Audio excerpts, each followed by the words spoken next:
je voulais vous rappeler que l'une des raisons pour lesquelles je vous avais invité, c'était que vous avez écrit un ouvrage qui s'appelle Histoire des traites négrières, critique afro-centrée d'une négrophobie académique, qui est paru chez Annie Boué en 2012, en réponse à un ouvrage... En 2010. En 2012, en 10, moi j'ai vu 12, en réponse à un ouvrage écrit par M. Pétré Grenouillot, qui est un historien, on va dire, d'État officiel, qui véhicule donc la vision de la France officielle et qui s'appelle Les traites négrières, essai d'histoire globale, paru en 2004. Alors, dites-nous d'abord pourquoi vous vous êtes intéressé à cette... Pourquoi vous avez voulu répondre à cette version de Pétré Grenouillot qui a quand même aussi remué beaucoup le monde noir. Il y a eu beaucoup de débats autour de son approche des traites négrières, ce qu'il a appelé au pluriel les traites négrières. Alors, au moment où cet ouvrage sort, effectivement, Pétré Grenouillot occupe tout l'espace médiatique. On pouvait un peu s'y attendre, mais c'est très rare quand même que des universitaires occupent à ce point l'espace médiatique comme ayant porté une parole définitive sur un sujet dont ils se prétendent spécialistes. En face de lui, il n'y a personne. Il n'y a que des journalistes qui boivent comme du petit lait ce qu'ils racontent et n'ont aucune compétence pour le contredire sur tout ce qu'il dit, y compris les énormités qu'il sort. Il y a surtout essentiellement des énormités dans son ouvrage d'ailleurs.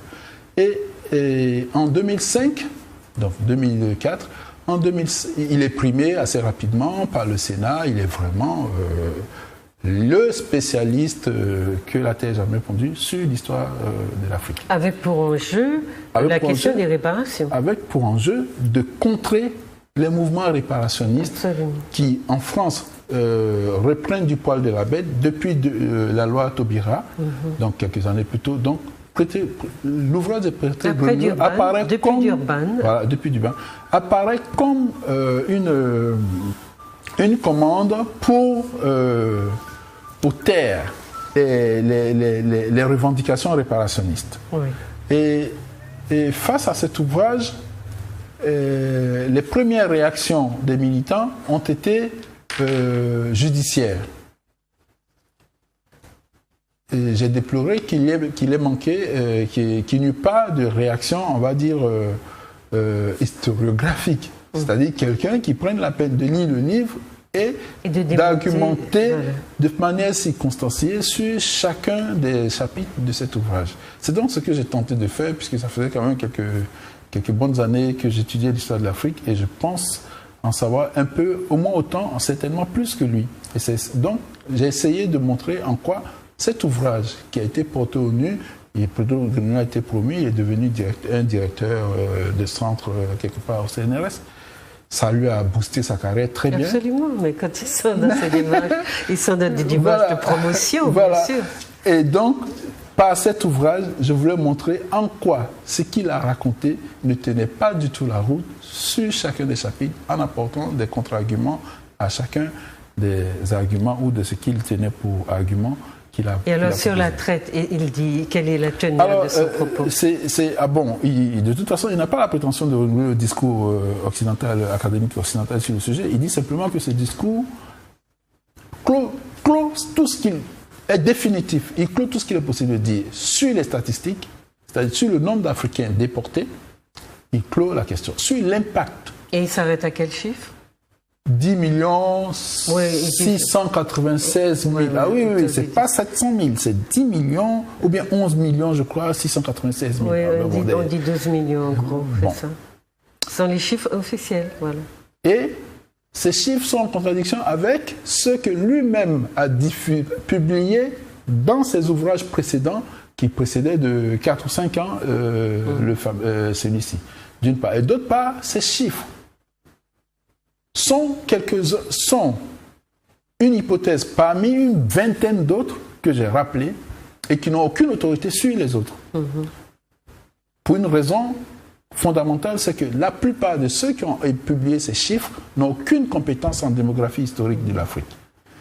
À mon humble connaissance, la personne à avoir fait, la seule à avoir fait un travail de démographie historique sur l'Afrique, c'est l'épouse de Cheikh Anta Diop. C'est Louise Marie Diop Maes, dans son ouvrage Afrique noire, démographie, sol et histoire, qui, présente sa méthode, critique les méthodes de ses concurrents, de ses pairs, et propose ses estimations en tant que spécialiste de la démographie, ce que Olivier Petregronio n'est pas. Ça, c'est sur le point des statistiques. Sur l'impact économique en Europe de 3 siècles de déportation transatlantique, Renaud dit, en réalité, il n'y a rien eu. Les gens parlent d'accumulation du capital, il ne s'est rien passé parce que la traite n'était pas rentable. Je montre qu'il n'a pas bien lu Marx, qui ne comprend pas le concept de l'accumulation du capital. Il n'a pas du tout compris ce que cela signifiait. Il ne veut pas le comprendre, peut-être. Non, il n'a aucune compétence, il n'a pas fait d'études d'économie, alors que moi j'en ai fait quelques-unes, pas très loin, mais j'en ai fait quelques-unes, suffisamment pour avoir lu Marx et pour savoir ce que c'est que l'accumulation primitive. Du capital, oui. Et donc, j'ai, montré qu'il n'a pas compris, et que s'il avait compris, il n'aurait pas pu donner cet argument, parce que précisément, du point de vue, et je cite Karl Marx qui est péremptoire sur tout ce que cette traite négrière apporte dans l'industrialisation de l'Europe et dans l'ascension du capitalisme. Et Karl Marx a dans le Capital, dans le livre 3 du Capital, il a des phrases mais saisissantes. Voilà. Donc, voilà. Et ça, c'est. Enfin, sur différents aspects. Sur la traite, donc, il essaye de sous-évaluer l'importance de cette institution dans l'émergence de la richesse occidentale. Voilà. D'accord. Et donc, dans l'émergence des sociétés qui vont se concevoir comme plus civilisées et qui vont pouvoir se développer à peu de frais, puisque on paye les esclaves, mais le travail pendant 3 siècles est un travail gratuit, qui n'est pas payé. Voilà. Ensuite, qu'est-ce qu'il dit de l'implication des Africains dans la traite négrière? Voilà. Et pourquoi est-ce qu'il parle d'abord au pluriel, de traite négrière au pluriel? Ah oui, alors il dit des traites négrières parce qu'il a l'intention de rappeler qu'il y a eu 13 siècles, du 7e siècle au 18e, 19e siècle. La traite arabo-musulmane. Voilà, transsaharienne et transérythréenne, qui, elle, aurait, selon des estimations loufoques qu'il a sorties, aurait fait 17 millions d'Africains déportés. Qu'en conséquence, il y a eu une traite beaucoup plus grave qui précède... Que celle qui a fait 12 millions. Que celle qui n'a fait que 12 millions. Et que dans les 2 cas, ce sont des Africains eux-mêmes, des rois nègres, qui vendent nègres. Sauf que dans son ouvrage, il ne donne aucun exemple pour les premiers siècles. Aucun exemple de ces rois et ces royaumes qui auraient vendu, voilà. À une époque, au XVe siècle, il y a des marchés aux esclaves en Europe.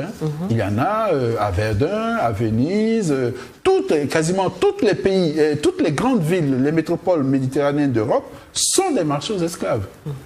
Qui ont prospéré, qui sont venus des grandes villes. Venise, les gens vont se marier à Venise, c'était un marché où on vendait des êtres humains. Oui, mais qu'on allait voler. Mais des Européens eux-mêmes. Des Européens, oui, qu'on allait voler dans les pays dits slaves. Dits slaves, c'est ça. Voilà, d'où vient slave, sclavus, esclave.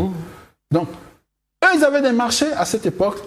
On lui demande d'en trouver en Afrique de l'époque, de la même époque, il n'en a pas trouvé. On lui demande il n'en a pas cité, et voilà, donc c'est son. Donc c'est une déclaration gratuite. Qui n'est pas étayée. Oui. Et donc, il y avait une traite avant, qui est beaucoup plus importante, mais il y a eu une sorte d'accord entre l'élite africaine et l'élite arabo-musulmane à l'approche des indépendances, qui ont fait une sorte d'accord tacite pour taire cette question afin de, eux, ensemble, s'opposer à l'Occident. Voici pourquoi les Africains ne considèrent... Opposer une unité africaine, blanche et noire. Factice, voici pourquoi ils taisent les déportations transsahariennes et qu'ils font plein de foin de déportations transatlantiques. Voici pourquoi il met en avant les traites. Sauf que, le thème de traite est mensonger en ce qui nous concerne. Il s'agit de razzia et de déportation. La traite pose d'emblée ce phénomène comme un phénomène commercial.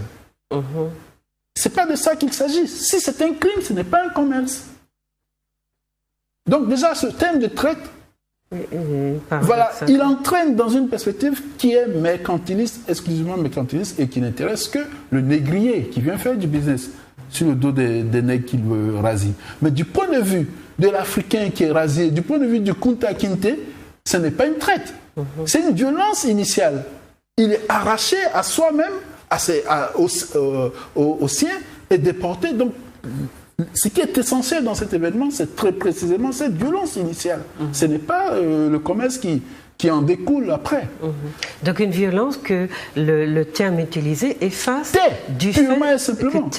Et vous ne verrez aucune page dans cet ouvrage de 300 et quelques, vous ne verrez aucune page sur l'atrocité, y compris des opérations de razzia, y compris de la traversée à fond de cale, pestilentielle, rien.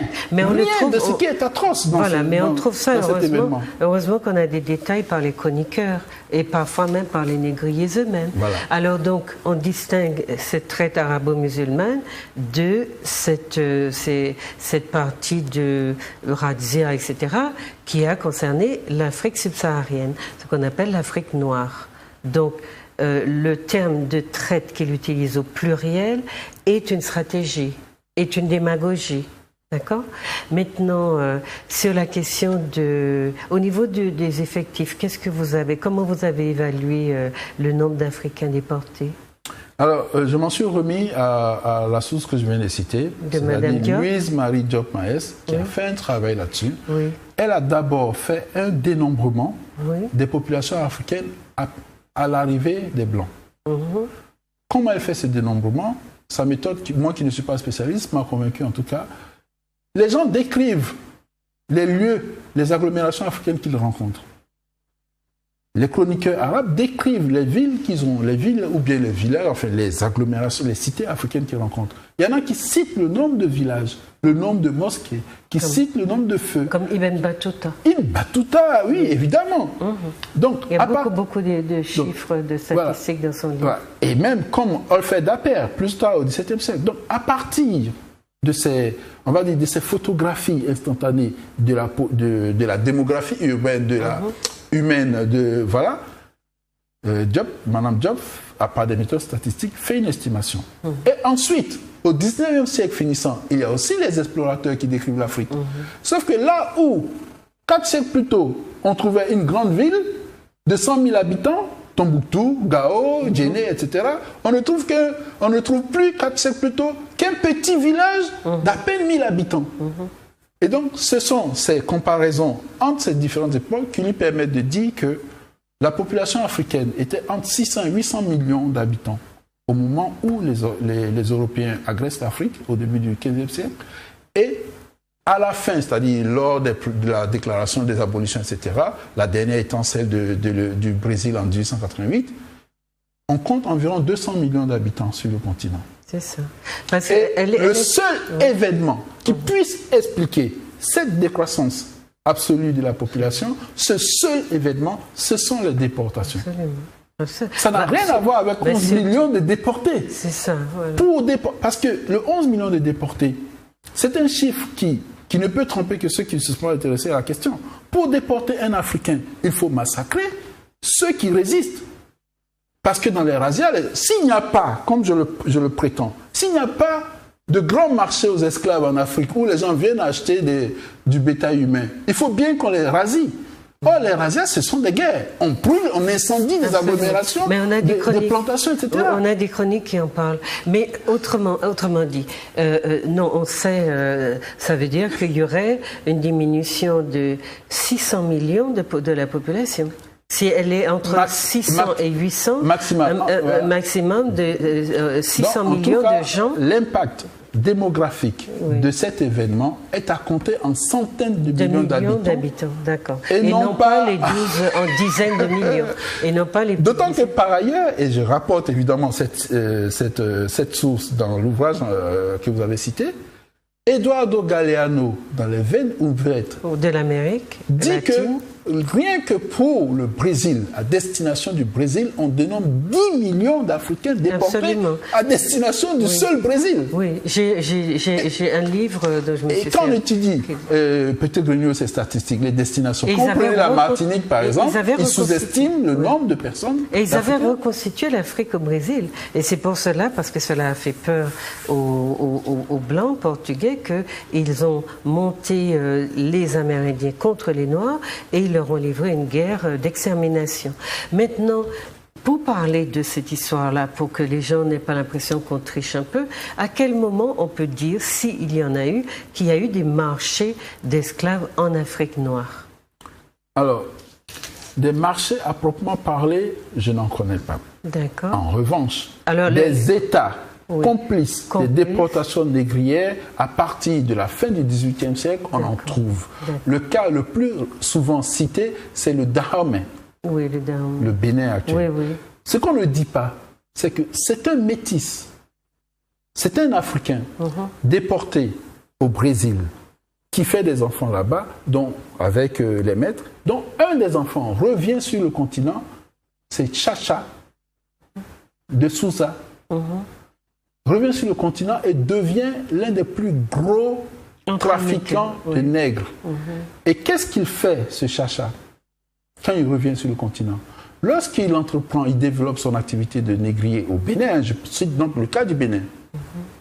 Lorsqu'il développe cette activité, il est confronté à une farouche opposition du, on va dire, roi légitime, c'est Adam Dozan.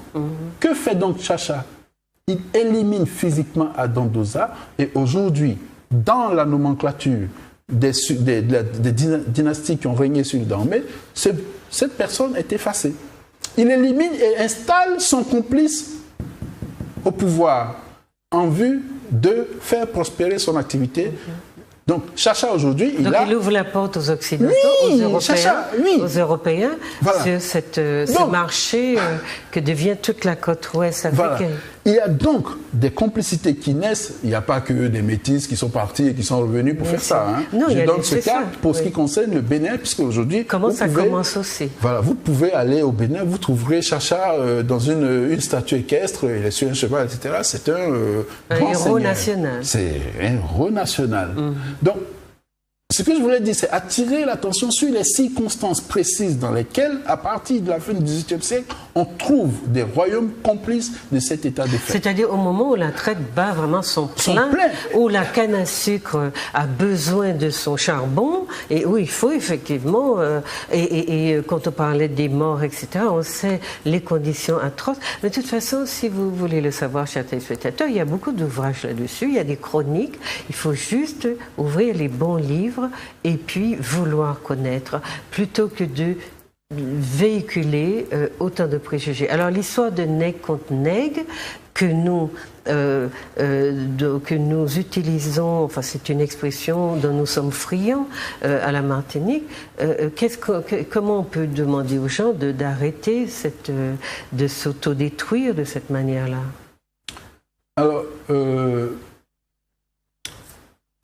dans une de mes interventions, je donnais cet exemple. Dans le règne animal, la poule protège ses poussins quoi qu'il advienne. Pourtant, l'épervier parvient toujours à lui subtiliser quelques-uns de ses poussins. Quelques-uns de ses poussins. De ses poussins. Donc, la résistance peut avoir échoué. C'est pour ça que nous disons que nous sommes vaincus. Mais ce n'est pas parce que cette résistance a échoué qu'elle n'a pas existé.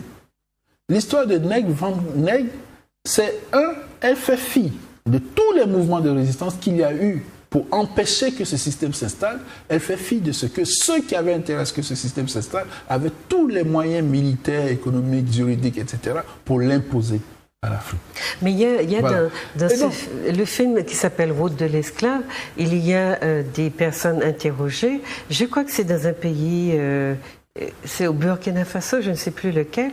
Il y a, pour échapper justement aux kidnappeurs, vous avez des villages qui se sont réfugiés sur le fleuve et qui ont construit justement, ou bien des maisons souterraines, voilà, et puis des maisons sur pilotis qui fonctionnent d'ailleurs encore aujourd'hui pour échapper aux agresseurs et ne pas partir. Et puis vous avez des rois, la reine Nzinga qui qui a monté une armée pour chasser les envahisseurs. Enfin, il y a beaucoup d'histoires, chers amis. Il y a la reine du Wallo en Sénégambie. Il y a beaucoup de femmes qui ont pris part. Il y a des lettres. Et puis il y a toutes les luttes. Alors, ce dont on est sûr aujourd'hui, c'est qu'on en a des preuves. Et dans ces 8 volumes de l'histoire de l'Afrique, vous allez trouver des éléments.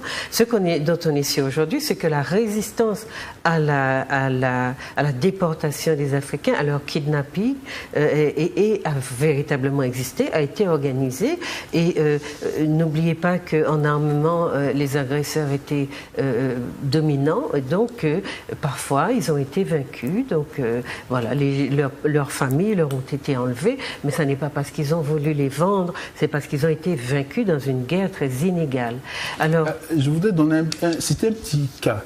J'ai un ami, Dieudonné Nyamakou, qui est spécialiste de l'écho de l'histoire de l'Afrique dans les archives russes, qui a rapporté des chroniques de journaux russes sur ces révoltes, sur les bateaux, à fond de bateau. Tel bateau qui devait arriver à tel jour n'est pas arrivé parce que les Africains se sont révoltés et ils l'ont dévié ou bien ils l'ont sabordé. Il y a beaucoup de chroniques, de dizaines et de dizaines de cas de résistance. Il y a un film aussi qui s'appelle Amistad, c'est un peu cette histoire-là aussi. Bon, quand ils sont revenus, justement, ils ont trouvé l'Afrique dévastée. Leur village dévasté, il n'y avait plus personne. Donc on avait enlevé toute la population.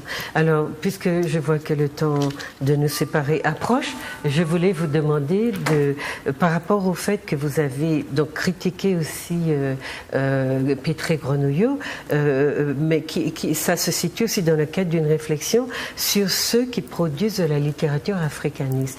On pourra en parler juste pour se séparer et dire que ce sont des gens qui ne connaissent pas l'Afrique, qui écrivent sur l'Afrique, et ce sont ces écrits-là qui ont valeur, qui sont légitimés, alors que les écrits des Africains sont cachés, ils ne sont pas invités aux conférences, aux colloques, ils ne sont pas invités lorsqu'on parle de leur continent. C'est hallucinant.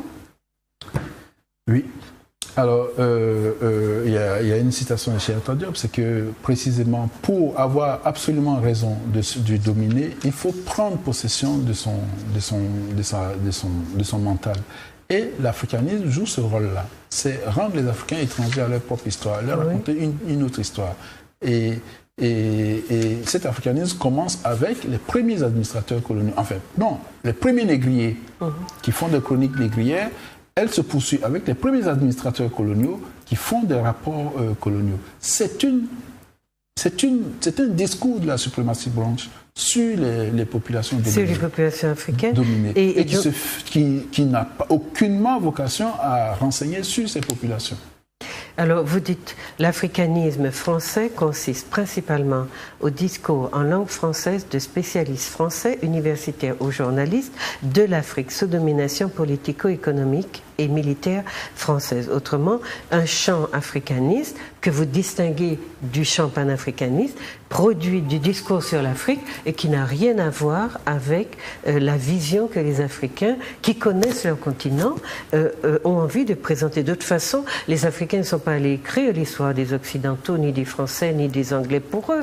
Et ce qu'on interdit aux Africains aujourd'hui, c'est d'écrire l'histoire, leur propre histoire. Et celle qui produit des ouvrages, des livres, des films, et qui maintient à travers les médias cette image misérabiliste de l'Afrique, c'est celle qui considère que l'Afrique lui appartient, c'est ça.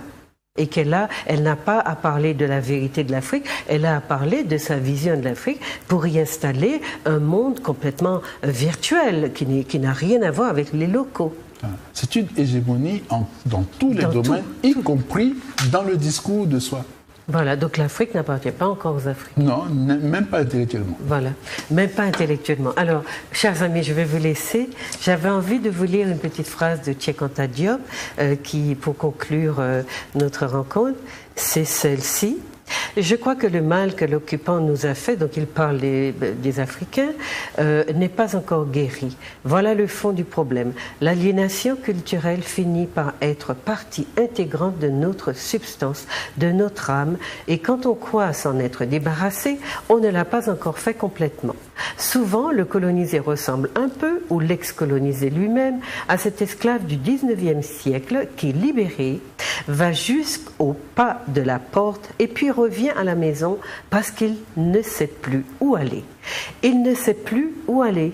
depuis le temps qu'il a perdu la liberté, depuis le temps qu'il a appris des réflexes de subordination, depuis le temps qu'il a appris à penser à travers son maître. Voilà, ça c'était Cheikh Anta Diop dans un discours à la jeunesse du Niger.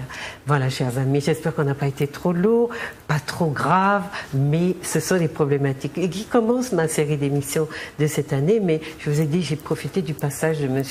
Klapopo pour le faire réagir, parce que ce livre-là, je pense qu'il serait intéressant que vous l'ayez. C'est voilà, une réponse au livre de Pétré Grenouillot, je vous l'ai cité, qui s'appelle « Histoire des têtes négrières, critique afrocentrée d'une négrophobie académique » qui est paru en 2010 chez Annie Brouy. Voilà, cher Monsieur Klapopo, vous voulez dire deux mots avant qu'on se sépare? Oui, je crois dans l'union du continent et de la diaspora pour la renaissance du peuple noir.